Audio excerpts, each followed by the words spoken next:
Death is something that a lot of us shy away from.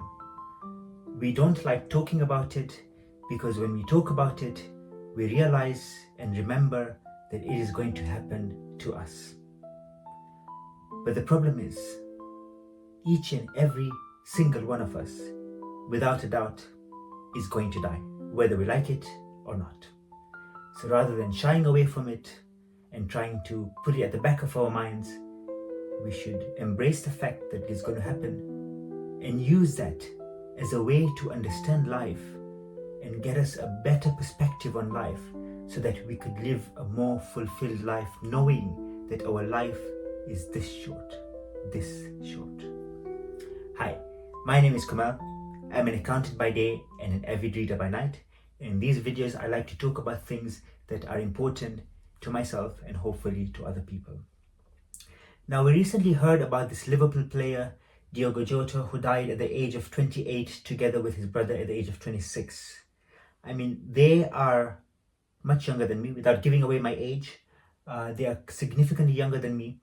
And the fact that they could die at such a young age made me think that what makes me think that I will live up to 80, 90, 100 years old when there is no guarantee. There is no guarantee that I will live up to that age. I have so many things I want to do. I'd love to travel the world. I'd love to do the things. I've got so many books to read. I've got so many things that I want to do. But I know that my life in this world is this short. It is but a breath and then it's going to go. And that's a reality whether I like it or not.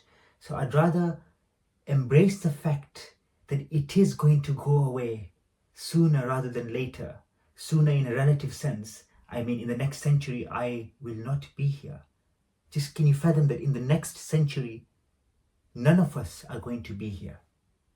That's mind-boggling. Where are we going to be? What's going to happen to us? That's a video for another time. But for today, I just want to talk about the reality of death. A reality that we try and shy away from. But a reality that is so important to all the major world religions, to all the major world philosophies, to everywhere we turn to. Death is such an important aspect of our lives. One of the best sources that I could offer you is the Meditations by Marcus Aurelius. This book is full about conversations on death, full of conversations. He was an emperor and yet he knew that he's going to die. He knew that he's going to die. And he lived his life knowing that fact. So why shouldn't I live my life knowing that it is so short? So I can make better use of my life and my time before it's gone. So when Diogo Jota's death happened, I was thinking about my own mortality of life, and I asked myself a question, a very pertinent question, a question that a lot of us would be even scared to ask ourselves because we haven't thought about death in this way. I asked myself, if I were to die tomorrow, would I be happy? It's a very personal question to myself because I'm talking about my own mortality, my own death, and the fact that I know I'm going to die. I just don't know when. So the question was, if I will die tomorrow, if I am going to die tomorrow, would I be happy? Would I be happy with the life that I've lived? Would I be happy having died or dying, essentially? Now, before I answer the question for this year, let me talk about last year. If you asked me the same question last year, I would say no, of course not, because I have a bucket list to do. I want to run a marathon, which I did this year. I hadn't done it last year. I want to, I want to travel the world. I want to read so many books. I want to do all of these things. And if I died tomorrow, I would lose the opportunity to do all of these things that are exciting and amazing and something that I would want to indulge in and delve in my life. So that's last year. So I would not be happy. I know that. I would not be happy. So now let's turn to this year. I asked myself, if I died tomorrow, would I be happy? Now I'm confused about this word happy. What does what does happy really mean? What is happiness? I'm not really sure. So I went to some philosophers and I just asked them for some definitions just to explain to me what happiness really means. So the first person I met was a guy called Aristotle, who's this famous Greek philosopher, amazing thinker. And he talks about happiness, and he talks about death and life as well, a lot of stuff. But when I asked him what is happiness, he told me happiness is a Greek word that he used called eudaimonia. And I asked him to basically expound on it so I understand better what he means. And he said basically when it comes to happiness, happiness is very closely tied to virtue. And when you live a life of virtue, you become a happy person. Now that's all well and good, because I was trying to grapple with this idea. Okay, so if I become a virtuous person, then I will be happy. But there are times when I am a virtuous person and I'm not happy. So what is, I kind of divorced happiness from virtue, because you can be, when I'm giving charity and I'm being a charitable person, it's an act of virtue and I feel happy and nice inside.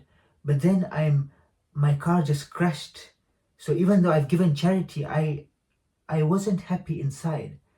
And then he told me just get my book and read it, which I got. So I got his book. He told me it's called the Nicomachean Ethics. So I just got it, and it's one that's translated from Greek to English. I've been reading it, and I understand it, but I still don't get what happiness really means.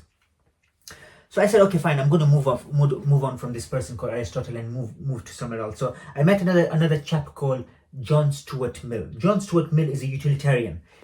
And for him, when I was talking to him about happiness, he said, happiness is when you have the most amount of good. So you go towards pleasure, and you have the least amount of pain. You come away from pain. So a lot of pleasure and no pain. And that made sense to me. You know, when I have pleasure, I feel happy. And when I'm keeping away from pain, I'm happy. But when I think about it, no, I'm not. Okay, so pleasure. So there's a cup of coffee. I love my coffee. Absolutely love my coffee. Whenever I wake up every morning, I have to have a cup of coffee.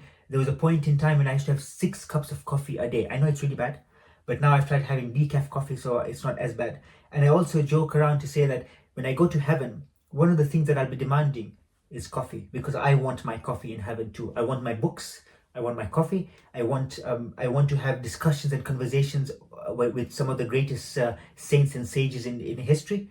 And I want my coffee. I need to have my coffee in heaven too. So, coffee makes me happy. No doubt about it. I'm not being shy about it. 1 cup of coffee makes me happy. 2 cups of coffee, okay, it makes me happy, but it's getting a bit much now. 3 cups of coffee and beyond, I'm sorry, but I'm not doing that. It's too much for me in one go. Spread over time, it's fine, but having 3 cups of coffee in one go, 4 cups of coffee is just a bit too much. Coffee is bitter, as you know. So 1 cup of coffee is the mean. But if you're telling me, John Stuart Mill was telling me that it's the most amount of pleasure, I mean, no, that causes me pain, to be honest. When I have 3 or 4 cups of coffee, like I have all these indigestion problems, and no, it doesn't do that to me. And then he says, keeping away from pain. So happiness is basically the least amount of pain. I thought about it and I thought, no, I don't think so. I just ran a marathon this year, as you can see, with the medal. And the amount of pain I felt in the marathon was phenomenal. It was so bad that I can't describe to you how much pain I had. I was in so much pain. I almost cried a few times with how much pain I was in, physical pain. It was so bad. It was excruciating. You know what? I've signed up for my next marathon. Despite the pain, I've signed up for my next marathon because it's a good pain. It's pain that made me grow as a person. So I'm sorry, but John Stuart Mill, when you tell me that happiness is the most amount of pleasure and the least amount of pain, I don't accept it. I'm sorry, but in my own life, I've seen that pain makes me happy and pleasure does not make me happy. So I don't think so, Mr. Mill. All right. So I thought, okay, I'll leave Mr. Mill and I'll go towards Germany now and speak to a guy called Immanuel Kant, another philosopher. He's wrote Critique of Human Reason and some phenomenal works. And I was talking to Kant and I was telling him, I've been grappling with this question about happiness, and no one's really giving me a good definition. I went to Aristotle and he told me it's all about virtue and eudaimonia. I went to John Stuart Mill and he told me it's all about pleasure and most amount of pleasure, least amount of pain. Can you just tell me what happiness is? You know what he tells me? He tells me, don't bother. I'm sorry, what? He says, don't bother. Don't think about happiness. Think about your duty. What is your moral duty? Whatever is your moral duty, that is your duty in life, and that's what you should be doing. I was like, Mr. Kant, I'm sorry, but I'm asking you a question about happiness, and you're telling me about duty. Yes, okay, I'll do my duty, but will that make me happy? He's saying, no, don't bother about it. But I mean, my question was, if I were to die tomorrow, would I be happy? And he's saying, don't bother about happiness. I'm really confused now. But then I realized the question I asked myself was the wrong question. It was the wrong question. Because you see, life is like a curve, right? A bell curve that we go through in life. Moments of joy, moments of loneliness, moments of happiness, moments of sadness, moments of pleasure, moments of difficulties and pain. It's like a pendulum. It goes rocking from happiness and sadness and joy. It's all part and parcel of life. So if death caught me on a happy side of the pendulum, I would die happy. But if death caught me on the sad side of the pendulum, I just crashed my car, I'd be on the sad side. So the question I asked myself was actually wrong. It was the wrong question to ask. So I've revised my question, because I think this, when I look at some of the more mystical and spiritual philosophers and people who are more mystically inclined and more inclined with the inner self, I realized that the question I was looking at was a totally different thing that I should be asking myself. So the question I've revised myself for myself, and I've asked myself is, if I were to die tomorrow, would I be at peace? If I were to die tomorrow, would I be at peace? It's a very pertinent question, because when someone dies, and what do you say? May they rest in peace. So peace is this thing that we realize and we associate with the concept of death and life as well, because peace is important in life. But if I died tomorrow, would I be at peace? A very interesting question, and I think you should ask yourself that question too. And I will share my answer. It's a personal answer, but I'm happy to share it with you based on my journey currently and what I've been thinking about. And I'd love to hear your thoughts as well and what you think of this question. If I died tomorrow, would I be at peace? And I think my answer would be yes. I think so. I think it would be yes. It wouldn't be last year. It would be this year.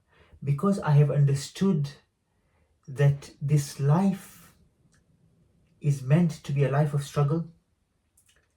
It's meant to be a life of toil, meant to be a life of discovery, where you get to know yourself and the world around you and the divinity and God and all of these things. But essentially, I live in a structure, in a metaphysical world, where my metaphysical worldview takes into account the fact that everything is in order, the way it should be. I've been reading a lot of books by Michael Singer, which I made a video about on the Surrender Experiment and the Untethered Soul, where he talks about how when you start surrendering and start realizing that you need to stop fighting with life and just accept life as it comes to you. So as it comes to me, I am happy. Okay, fine, happiness. I don't like using the word happiness, because again, it's such a loaded term. I am at peace. And that's why you look at the sages in history, and there's a really interesting story. So one day someone came to a farmer and said that there was a fire, and the fire destroyed all the crops of your farm. So the farmer looked down and he said, okay, praise be to God, that's fine, I'm happy with that. They were surprised, like, why are you happy with that?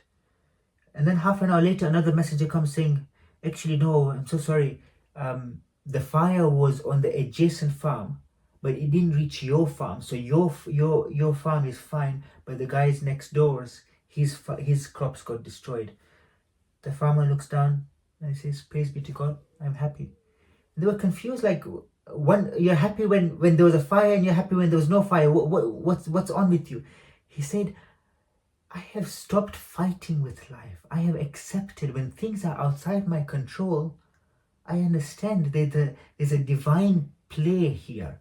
There's a divine at play here. There's a divine framework, a metaphysical worldview where I understand that I am a part of this world, but I am a speck of the greater universe, of the greater plan that God has created for this world.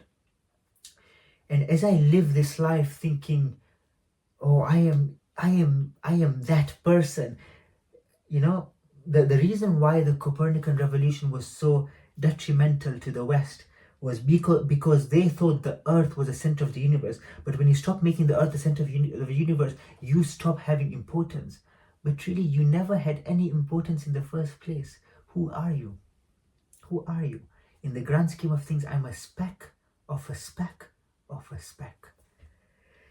So now that I've learned that, given that I am a part of this whole universal framework, and everything runs based on an order decreed by the divine, and I am part of the flow within the universe, I am part and parcel of that universal flow, the divine flow that spreads the universe. If I die tomorrow, then my dying tomorrow is part of that universal flow. It's part of that universal makeup. And I don't want to fight it. I want to embrace it because I want to be part of that flow, that divine flow. When you talk about godly people, what are godly people? Godly people are people who are so attuned with God that they are satisfied and happy with whatever comes their way. Goodness, badness, good and evil, happy times and sad times, whatever comes their way, they are happy, they are at peace, because they know there's a divine order at play here. There's a divine order. So if I died tomorrow, I know I have all these dreams and aspirations, and I want to read these books, and I want to better myself, I want to travel the world, I want to do all of these things. But really ask yourself this question. I am asking myself this question. What am I doing it all for? Why do I want all of these experiences? I want these experiences, I want to do these things because they become etched in my memory. Because I will savor the moments, but not the things, right? I will not savor money, but I'll savor the experiences that money brought. In that light, if I have accepted, after reading the Surrender Experiment and all of these things, if I have accepted that I am a part of the divine flow of nature, I have to stop fighting with this divine flow of nature. I have to embrace it, I have to accept it, and I have to know that it is all part and parcel of this journey that I'm going through in life. And if the divine decree decrees that my journey ends tomorrow, then I am happy my journey ends tomorrow. And if the divine decree decrees that my journey has to continue through tomorrow, then I am happy that it has to continue through tomorrow. This is the way we will stop fighting with the world and fighting with divine decree and fighting with what's happening. The reason why we have so much loneliness and sadness and anxiety and depression is because we think that we control the world. We have the keys to control the world. We do not. We do not. And I have seen this person in my life, and I'm sure you have too. We don't have the keys to control ourselves. Things happen outside our control, and there's nothing whatsoever that we can do about it. And that is why this is not meant to be a pessimistic worldview or a worldview where you just accept things as they are, like, oh, I can't do anything now. It's not meant to be that. It's meant to be empowering, because then you focus on what it is that you need to focus on. reading books, changing your mindset, becoming a better human being and a better individual. You focus on the effort, but not on the result, because the result doesn't depend on you. You've seen people who do nothing and they reach such high places, and the people work their hardest in lives, and yet they don't reach very far. There's something more at play here that we are not aware of, we do not know, we do not understand. And the more we delve into this spiritual makeup, we dive into this metaphysical worldview, the more we realize that there is so much more that is outside our control. There's so much more that we don't even know about. That it takes a certain heart and a soul to accept that. And it is no wonder why Socrates says that yesterday I didn't know a lot, but today I know so much because I know that I do not know. I'm paraphrasing. But he's saying that he's now knowledgeable because he knows that he doesn't know. There are so many things, the secrets of the universe, the mysteries of the universe that we don't even know, we can't even fathom. When I talk about love, where is love? Love is an emotion I feel, but empirically I can't see it. I can see the effects of love, but I can't see love inside me. I am breathing now, and when a person dies, there's a metaphysical reality, a soul that is there. Where does it go? I don't know. I haven't been there, so I can't tell you. I can read what's there in some of the divine books and the scriptures, or what philosophers and mystics talk about, but I have never seen it myself, so I don't really know. But it's something that I accept, that I don't know. I have no idea. So I've learned to stop fighting with the universe, to stop fighting with divine decree, to stop fighting with the world in the way I used to. And now I've realized that sometimes you just have to accept that things are the way they are because they were meant to be that way. It's so phenomenal. Just think about it. Things are the way they are because they were always meant to be that way. I look back in life and I think, if only I had done this and that and that, then I would have been here and there and there. But really, things happened because they were supposed to happen. I'm not talking about free will and predestination here. This is not the purpose of this.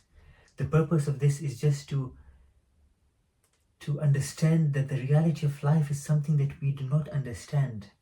Essentially, we cannot fathom it. And sometimes we just have to accept that this is what it is. It's just the way it is. So I hope that inspires you to also think about your life and your death in a way that is more attuned to the way you should be thinking about life and death. I'm happy to hear your thoughts on what you think. But I will end with the question I asked myself, which was, if I were to die tomorrow, would I be happy? And I went through a journey where I realized that the question I asked myself was the wrong question, because happiness is not something, it's a very loaded thing. It's something that we go through in pendulum, in a pendulum manner, in a bell curve manner in this world. And the question I need to ask myself is, if I were to die tomorrow, would I be at peace? And I'm hoping I would be. If I died tomorrow, then I guess I'd find out.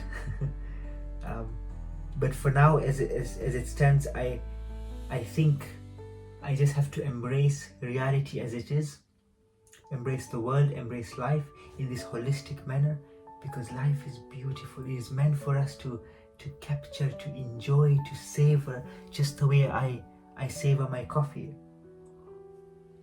It is meant to be savored and to be tasted and to be used to get to know reality, to know the truth, to know purpose, what is our purpose in life, to know all of these mystical and spiritual dimensions that we have ignored for so long, but that are so important, so important to think about and to ponder. That when we live in this materialistic world, we end up forgetting about the supernatural and the supernatural and the beyond physical, the metaphysical world that exists in another dimension, exists in parallel to this world as well. A dimension that I don't really know much about, but I'd love to know more about. So I hope you enjoyed that video, and I hope that made you think about your life and your death and everything else. And I hope you keep on enjoying your coffee, because coffee is amazing. May there be lots and lots of coffee around the world till the end of times, and even beyond in paradise as well, because coffee is beautiful. It makes the world go around, and I don't think I'd be anywhere without coffee.